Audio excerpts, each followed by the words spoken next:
But that doesn't mean right now it feels like God is fulfilling his promises.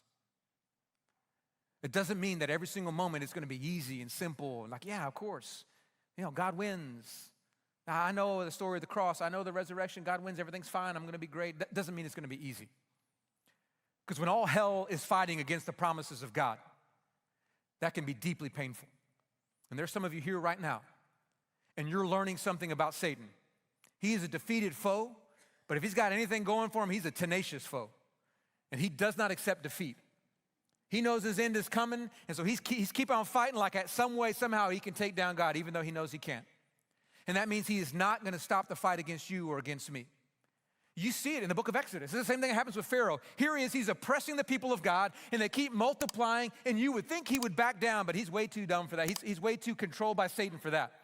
So what does he do? He keeps pressing ahead, keeps making it hard for them to see the promises of God. Let's keep on reading, verses 13 through 16. Exodus chapter 1, verse 13.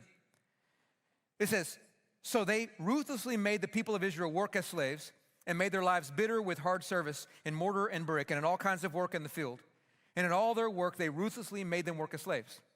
And then the king of Egypt said to the Hebrew midwives, one of whom was named Shiphrah and the other Puah, when you serve as midwife to the Hebrew women and see them on the birth stool, if it is a son, you shall kill him. But if it is a daughter, she shall live. Okay, now stop there. So here's Pharaoh, controlled by Satan, and he just can't get it through his thick skull that he's not going to win. So he keeps pressing on. And now he comes up with an even more ingenious idea. He's scared about their population growth. So here's what he's going to do. He's going to have every single male child killed, only let the women grow up, because if he can do that, there will still be servants, still be slaves there, but they won't be able to fight against the Egyptian army. They'll be able to be controlled. So he comes up against these Egyptian midwives, and he says, I want you to go kill all the Hebrew boys who were born.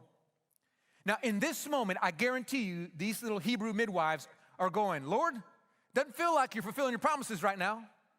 The Pharaoh himself has just told me I got to go kill my own people. I thought you were going to bless me. I thought you were going to prosper us. I thought you were going to be kind to us. Where are your promises right now? I mean, this was a scary thing because of who Pharaoh was. Pharaoh was the mightiest man on the face of the planet, leading the strongest nation in the world. At this time, no one even came close to Egypt.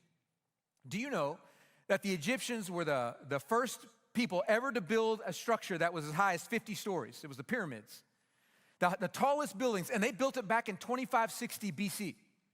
And they were the tallest standing man-made structure for 3,800 years. No one came anywhere close to their power or their wealth or their ingenuity. They were in a league all by themselves, and the Pharaoh was the leader of that nation. If anybody had power, it was Pharaoh. And so Pharaoh comes up to these nobodies, these two Hebrew midwives, and gives them a direct command. You're going to go and you're going to kill these people.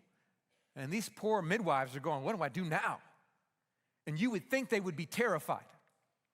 But what you're about to discover is that the real heroes of chapter 1 are these midwives, because they are terrified. They're just not terrified of Pharaoh. Let's keep on reading, see what it says next as we finish up the story. Verse 17. It says, but the midwives feared God and did not do as the king of Egypt commanded them, but let the male children live. Now I'm going to stop there. Keep the scripture up there. Don't take it down.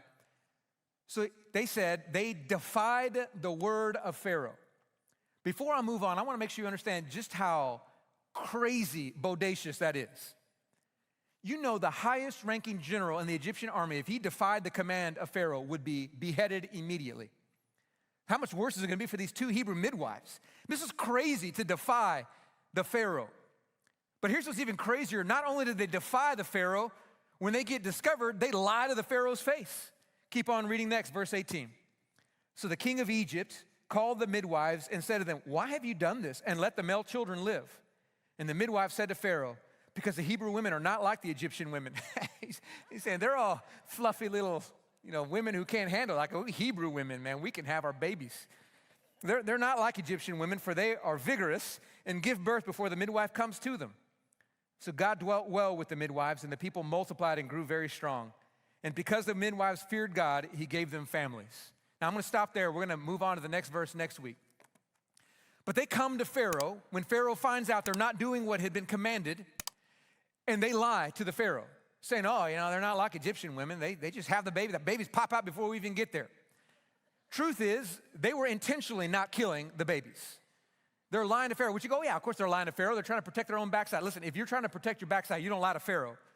Because when you lie to Pharaoh, not only do you die, he comes after your entire family.